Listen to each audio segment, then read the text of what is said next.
क्या मौत के खेत में मोहब्बत का पौधा उग सकता है? क्या कत्लो गारत के मंजर के बीच में खड़े हुए किसी का दिल किसी और के लिए धड़क सकता है?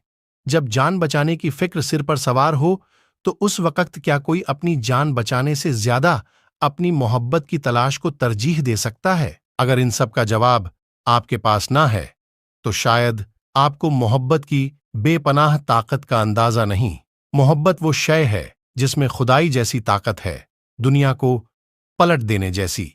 ऐसी ही एक कहानी हाल ही में सामने आई है, जो 70 साल से भी ज्यादा पुरानी है। वो दौर कत्लो-गारत का था, शासन हिटलर का था, जिसने इंसानियत के खिलाफ सबसे बड़ा पाप किया था, जिसने होलोकॉस्ट के नाम पर लाखों लोगों को नजरबंदी कैंप में रखा। उनमें से हजारों लोगों को गैस चैम्बर में डालकर मार डाला। दूसरे हजारों लोग नजरबंदी कैंप में ठंड और भुखमरी से मर गए। हिटलर की हैवानियत का सबसे बड़ा सेंटर था पोलैंड का ऑश्वित्ज। ये नाजी हुकूमत का सबसे बड़ा कंसंट्रेशन कैंप यानी नजरबंदी शिविर था। नाजी खुफिया एजेंसी एसएस यहां पर यूरोप भर से यहूदियों को पकड़कर ले आती थी। इनमें से कई लोगों को तो कैंप पहुंचते ही गैस चैम्बर में डालकर मार डाला जाता। वहीं बहुत से ऐसे भी थे जिन्हें मौत के लिए महीनों तक घुट घुट कर जीना होता था। उनके सिर के बाल साफ कर दिए जाते, कपड़े उतारकर चीथड़े पहना दिए जाते, फिर दिन रात काम लिया जाता था। वो पेट भर खाने के लिए तरसते थे। लोग अपनों से दूर, अपने माँ बाप, बच्चों, रिश्तेदारों से दूर अजनबियों के बीच रहा करते थे। जो ज्यादा कमजोर हो जाते, उन्हें बारी बारी से गैस चैम्बर में ले जाकर दम घोंट कर मार दिया जाता था। ऑश्विट्ज कैंप का मंजर बेहद भयानक हुआ करता था। यहां पहुंचते ही सबसे पहले लोगों का नाम छीन लिया जाता था। लोगों की बाहों पर कैदी नंबर गोद दिया जाता और उस दिन के बाद से कोई भी अपना नाम नहीं ले सकता था। वो सिर्फ अपने नंबर से जाना जाता था। ऑश्विट्ज के कैदी नंबर 32,407 का असल नाम लुडविग लेल आइजेनबर्ग था। लुडविग एक यहूदी थे। उनकी पैदाइश स्लोवाकिया में 1916 में हुई थी। बात अप्रैल 1942 की है। तब लुडविग उर्फ लेल 26 बरस के थे। एक रोज अचानक नाजी पुलिस उनके दरवाजे पर आ पहुंची। परिवार को अंदाजा हो गया था कि क्या होने वाला है। लेल उस वक्त बेरोजगार थे, सो लेल ने खुद को आगे कर दिया कि वो नाजी सेना के लिए काम करने के लिए तैयार हैं। लेल को उम्मीद थी कि ऐसा करके वो अपने परिवार को तो नाजियों के जुल्म से बचा लेंगे। ऑश्विट्ज कैंप में पहुंचने के कुछ दिनों बाद ही लेल को टाइफॉइड हो गया। उस दौरान फ्रांस से आए एक यहूदी कैदी ने उनकी देखरेख की। उसका नाम था पेपन। पेपन ने लेल को सिखाया कि वो नजरबंदी के दौरान खामोश रहे, वहां के सैनिकों से न उलझें और चुपचाप अपना काम करें, किसी से ज्यादा बात भी न करें। पेपन को टैटू बनाना आता था। उसने लेल को भी ये काम सिखा दिया। एक दिन पेपन अचानक गायब हो गया। फिर लेल से उसकी मुलाकात कभी नहीं हुई। लेल ने टैटू बनाना सीख लिया था, सो नाजी खुफिया पुलिस यानी एसएस के कमांडरों ने उसे नए आने वाले कैदियों की बाह पर उनका नंबर गोदने की जिम्मेदारी दे दी। टैटू बनाने के लिए लेल को झोला भर सामान दिया गया। वो बाकी कैदियों से अलग अपने निजी कमरे में रहते थे। उन्हें खाना भी ज्यादा दिया जाता था।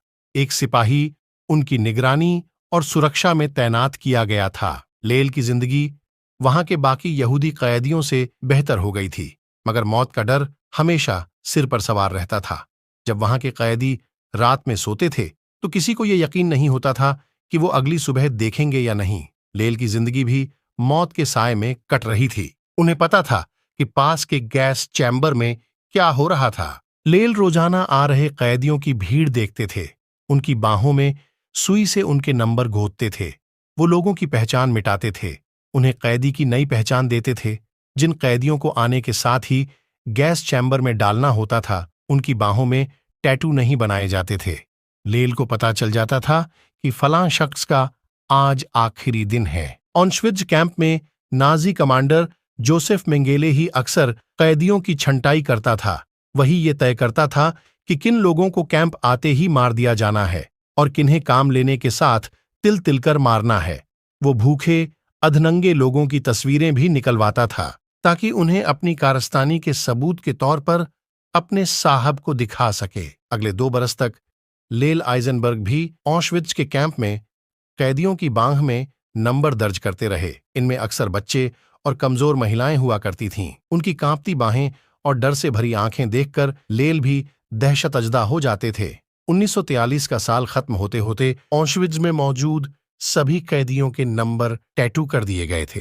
टैटू बनाने की इसी प्रक्रिया के एक रोज अजीब इत्तेफाक हुआ। बात जुलाई 1942 की है, जब लेल के हाथ में पर्चा थमाया गया। उन्हें ये नंबर नए आए कैदी की बांह में गोदना था। ये कैदी एक महिला थी। लेल के लिए ये कोई नया काम नहीं था। वो अक्सर महिलाओं की बाहों में भी उनके नंबर का टैटू बनाते ही थे। लेकिन इस लड़की की बात ही कुछ और थी। वो लेल के टैटू बनाने के काम का शुरुआती दौर था। हाथ कांप रहे थे। साथी पेपन ने उन्हें कहा कि घबराओ मत, बस अपना काम करो। लेल ने उस लड़की का हाथ थामा और टैटू बनाने लगे।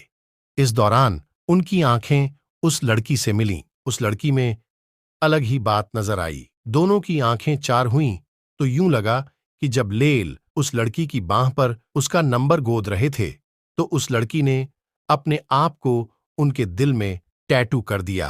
जरा सोचिए, ऑशविट्ज के नजरबंदी कैंप में जहां चारों तरफ मौत खड़ी दिखती हो, वहां दो दिल यूं मिले और एक दूसरे के लिए धड़कने लगे। उस लड़की का नाम था गीता। दोनों में मोहब्बत हो गई। गीता को ऑशविट्ज के पास स्थित बिरकेनू के नजरबंदी कैंप में रखा गया था। लेल अपने सुरक्षा गार्ड की मदद से गीता को खत भेजने लगे। वो गीता का बहुत ख्याल रखते थे। कैदियों को बहुत कम खाना मिला करता था, लेकिन टैटू बनाने की वजह से लेल को पूरा राशन मिलता था। वो अपना खाना बचा लिया करते थे, फिर वो उसे चोरी छुपे गीता तक पहुंचाते थे। लेल गीता के साथ उनकी दोस्तों और साथ रह रहे कैदियों की भी मदद करते। वो उनके गहने लेकर पास के गांव के लोगों को बेच देते थे, फिर उसके एवज में राशन लाकर कैदियों को दिया करते थे। ये सिलसिला करीब 2 बरस तक चला। गीता और उनके बीच मोहब्बत परवान चढ़ती रही। 1942 में अपनी हार तय देखकर नाजी सैनिक ऑशविट्ज और दूसरे कैंपों से कैदियों को दूसरी जगह ले जाने लगे। इसी दौरान गीता को भी ऑशविट्ज से कहीं और ले जाया गया। लेल और उनकी मोहब्बत जुदा हो गए थे। लेल को सिर्फ ये मालूम था कि उनकी प्रेमिका का नाम गीता फुरमानोवा था।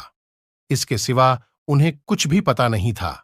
जब सोवियत सेना ने ऑशविट्ज कैंप को नाजियों से आजाद कराया तो लेल एक घोड़ा गाड़ी लेकर चेकोस्लोवाकिया में अपने शहर क्रोमपाची की तरफ रवाना हो गए। उनके जहन में सिर्फ गीता का ख्याल था। वो हर हाल में गीता को तलाश लेना चाहते थे, इसलिए वो दर दर भटकते रहे। लेल के पास यहूदी कैदियों के दिए कुछ गहने थे, जिसकी मदद से वो घर पहुंचे। वहां उन्हें अपनी बहन गोल्डी भी मिल गई। संयोग से लेल का घर भी नाजियों ने बख्श दिया था। अब लेल की जिंदगी का सिर्फ एक ही मकसद था, अपनी मोहब्बत गीता को तलाशना। अपने शहर से वो स्लोवाकिया के शहर ब्रातिस्लावा रवाना हुए। कई हफ्ते वो रोजाना सुबह से शाम तक ब्रातिस्लावा के रेलवे स्टेशन पर आने वाली गाड़ियों को देखते थे। उन्हें लगता था कि गीता उन्हें यहीं मिलेगी। एक दिन स्टेशन मास्टर ने लेल को सलाह दी कि वो रेड क्रॉस के दफ्तर में जाकर पता करें। आपने शाहरुख खान का वो डायलॉग तो सुना ही होगा कि इतनी शिद्दत से मैंने तुम्हें पाने की कोशिश की है कि हर जर्रे ने मुझे तुमसे मिलाने की साजिश की है। यही बात लेल और गीता की मोहब्बत में भी सच साबित हुई। जब लेल अपनी घोड़ा गाड़ी में बैठकर ब्रातिस्लावा रेलवे स्टेशन से रेड क्रॉस के दफ्तर जा रहे थे तो अचानक ही एक महिला उनकी गाड़ी के सामने आ गई। वो कोई और नहीं, उनका प्यार गीता फुरमानोवा थी। एक दूसरे के लिए धड़कते दो दिल मिल गए थे। जिस गीता को लेल तलाश रहे थे उसने लेल को तलाश लिया था। अक्टूबर 1945 को दोनों ने शादी कर ली। दोनों ने स्लोवाकिया पर सोवियत संघ के कब्जे को देखते हुए अपना नाम गीता और लेल सोकोलोव कर लिया। वहां पर उन्होंने कपड़े की दुकान खोली। जिंदगी मजे में चल निकली।